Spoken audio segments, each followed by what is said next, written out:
ایک بہت سینئر صحافی ہیں، ان کا نام افتخار شیرازی صاحب، انہوں نے ایک نکتہ اٹھایا. انہوں نے کہا کہ 1994 میں جب نواز شریف اس وقت ان کو وزارت عظمیٰ سے ہٹایا گیا تھا، ایک جلسے عام میں انہوں نے خطاب کرتے ہوئے کہا تھا کہ پاکستان کے پاس نیوکلیر بام ہے.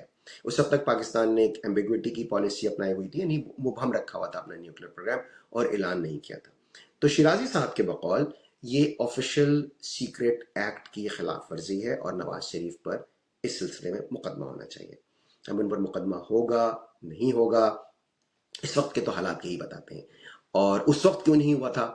تو ظاہر ہے اس وقت بے نظیر بھٹو کی حکومت تھی. ممکن ہے یہ سوچا گیا ہو کہ اگر یہ معاملہ ایک جلسے کی حد تک رہے تو ٹھیک ہے، اگر ہم نے کوئی باقاعدہ انکوائری شروع کر دی، اگر باقاعدہ ان کا ٹرائل برائل شروع کر دیا تو بات بہت زیادہ پھیل جائے گی، تو معاملے کو دبانے کے لیے ممکن ہے مصلحتاً اس چیز کو نہ کیا گیا ہو.